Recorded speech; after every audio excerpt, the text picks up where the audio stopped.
ओम नमः सिद्धेभ्यः। श्रीमते वर्धमानाय नमो नमित विद्विषे यज्ञानांतर्गतम भूत्वा त्रैलोक्यम गोस्पदायते। भद्रात्माओं, तीर्थंकर भगवंतों की जन्मभूमि अयोध्या शाश्वत तीर्थ और वर्तमान में हुंडा अवसरपुरी के निमित्त से समझिए कि अयोध्या में 5 तीर्थंकर जन्मे।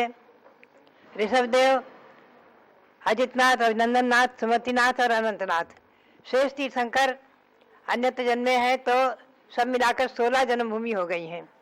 अंतिम है कुंडलपुर जन्मभूमि और उसकी आपने आज वंदना की है, पूजा की है। क्योंकि वैशाली जो है माता त्रिशला की जन्मभूमि यानी भगवान महावीर की ननिहाल है, हमेशा ध्यान रखें आप। इसलिए जन्मभूमि कुंडलपुर ही है, तिलोपन्नति, धवला, जय धवला आदि ग्रंथों के आधार से। और जन्मभूमि को, कुंडलपुर को हमने बनाया नहीं है, बचाया है, आप ध्यान रखें। कुंडलपुर तो सदियों से चला आ रहा तीर्थ रहा है और वहाँ प्राचीन मंदिर भी रहा है।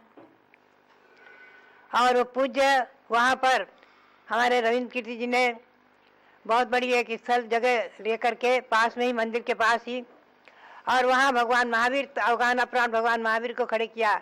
ऋषभदेव भी दाईं तरफ विराजमान है, नवग्रह प्रतिमाएं विराजमान हैं। और त्रिकाल चौबीसी की प्रेरणा मैंने दी, इसलिए कि अनंत चौबीसी हो चुकी है। भगवान महावीर जैन धर्म के संस्थापक नहीं है। जैन धर्म की स्थापना भगवान महावीर ने नहीं की है, न ऋषभदेव ने की है। अनंत कालिक यह सार्वभौम अहिंसा परमो धर्म है।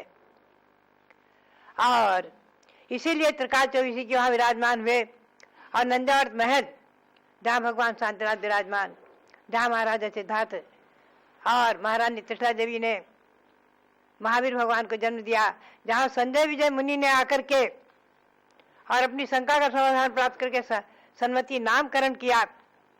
ऐसे नंदावर्त महल को देखकर मन प्रसन्न होता है। ऐसे कुंडलपुर की वंदना।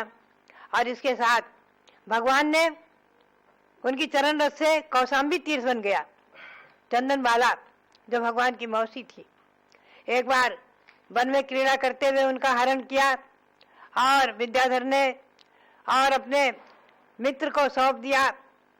वो जैन थे, उन्होंने उसे जो है कौशाम्बी में पुत्रीवत रखा, लेकिन सेठानी ने उसको बेड़ियों से जकड़ दिया और कोदों का भात मिट्टी के सकोरे में। अकस्मात भगवान महावीर आ गए दीक्षा मुद्रा में, मुनि मुद्रा में, और उनका पड़गान करते ही, खड़ी होते ही उसकी बेड़ी झड़ गई, सिर पर केस आ गए और मिट्टी का सकोरा सोने का पात्र बन गया और कोदों का भात सुंदर खीर बन गया। नवधा भक्तिपूर्वक चंद्रा ने आहार दे करके अपने जीवन को सार्थक किया, धन्य किया। ऐसे महावीर स्वामी की वंदना करते हुए आप कुंडलपुर, कौशाम्बी, पवापुरी आदि क्षेत्रों की वंदना करें। सबके लिए बहुत बहुत मंगल आशीर्वाद, बहुत बहुत मंगल आशीर्वाद। ये कोरोना महामारी से आप बचने के लिए और दीर्घायु प्राप्त करने के लिए भगवंतों की आराधना करते रहें, मृत्युंजय विधान आदि करते रहें और सुनते रहें, देखते रहें। यही प्रेरणा और मंगल आशीर्वाद।